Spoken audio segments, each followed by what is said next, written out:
Patricia, I have a question for you, and I know that this is something that was an issue that I had as a teenager. That was and knowing, again, going forward, knowing that teenagers, this is a big issue today, is just with body imaging.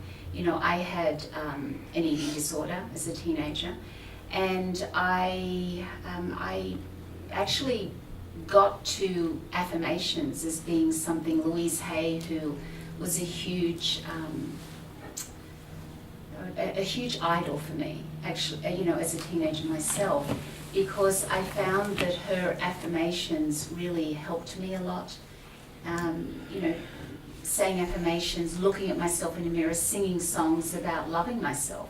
And I think that it used to be that difficult when I would look at myself in the mirror and say, oh, I love myself, and I was just like, oh, you have to be kidding me, this is not real, you know. But it took me a long time, and I feel that it's something that is always a struggle for teenagers. And not just teenagers, by the way, either. I mean, you know, having a daughter who was a gymnast, and a rhythmic gymnast who had to be incredibly lean, you know, and told so by her coaches. But just, you know, I feel like it's always a struggle. And for me, I have to say, affirmations was such an important part of my life. But, you know, is there anything else that you could add to? Well, it's interesting. We both had the same. I used to put a picture, a drawing of. The only message I got was "thin is good," and so I had a picture up on the refrigerator that was to try to prevent me from. I just was so focused on that, and I remember. I mean, it's an amazing thing, but I thought when I went to Las Vegas for a big event, and it was the first time I had seen myself in a full mirror, and I thought it was a trick mirror because I thought I was much bigger than, and I thought they had put in a trick mirror to make me look thinner than I was. So it's frightening to me that my own sense of my own body is so off base. I can't really tell you. I can't really step back from my own self and be objective about it. And so I can only imagine that it's something that's got to be very hard. And what I think Grace was saying, that just you're bombarded by images of a certain type. And so I know with my own insecurity, and yours obviously. And it's changing all the time. I mean, you know, it goes through stages. I was actually flabbergasted when I read about what beauty was in all these countries throughout the world, and every one of them, the woman had larger breasts, and you know, the bodies, some were more curvy. What was actually seen to be, this is beautiful. And I just thought, wow, this is really, I mean, who are these people that are making these decisions? Right, dictating. You know, who are these people saying this is what's beautiful? And I feel like, gosh, if you don't have, it's really, if you don't have a certain body type, it's really challenging. Well, that's why I think Jean's quotes about beauty, that it isn't even external.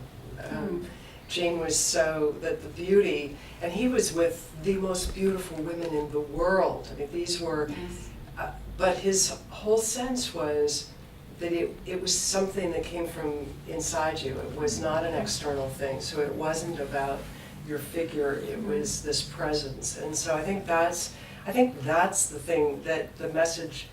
Does that get to you at all? I mean, are you getting that message that it isn't about the external, or? What do you mean by that? Well, is the emphasis so much on how you look on the outside of your body that versus the presence, how you present yourself? This kind of inexplicable thing that you have. The ads and everything focus, and the magazines focus on outside, right? Are you getting any messages that are telling you that's not what's important? It's about this. It's this presence. It's who you are. Enter? No. Because you see, as you get older as a woman, I mean, you know, I love the saying where they say that, you know, I don't mind getting older, but I just didn't know it was going to happen so quickly. And I think that as you get older as a woman, it's so wonderful because you realize that a lot of things that you think about now, you just don't care, you know, because it's such a, I mean, being a woman is so wonderful. And that really, you know, as I said earlier, that just affirmations to me was such an important thing. So in other words, you know, speaking positive about yourself is a really important thing. Not looking at yourself in the mirror, as I did as a teenager, and go, oh, you have to be kidding me. I mean, how can I possibly look at myself and say I love myself when that's not true. But you see, the more you say positive things, it actually affects, it makes you feel that way. That you just start to feel better about yourself. It's just what happens. So, you know, it's just a really interesting. And then you watch. It's very interesting because if you start to have this sense of, this is who I am, and I'm confident in that, and I feel good about that. Mm. And then you walk into a room, you watch. It's almost like magic. It's kind of strange. It's like, oh, because people notice that, and they're attracted to that. Men and women are very attracted to that. It's a very powerful thing that you walk in, and I think because everybody is feeling so insecure about how they look, how they sound, how they talk, how much money they have, whether they have the best clothes. So someone who walks in and has this presence. Like the confidence. The confidence, that's it. And what's weird is that it should be, it's such a simple concept that Yes. people don't. So you guys are kind of in on this little secret that you can just, you have it all. It's all right here. And it's all in this Absolutely. gorgeous self. Yes. And you get to take that out and you get to present that. And Yes. in a beautiful way. And I think what we'll do a little bit later is we'll actually kind of experiment with that. We'll walk out and we'll talk about standing and how you present yourself and that carriage. And if you take, it's almost like just pausing and thinking a minute before you go out that door.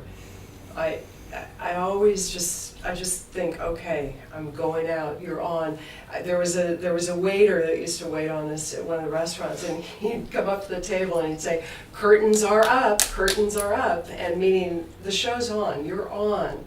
And we're going to pretend we're on a red carpet a little bit later.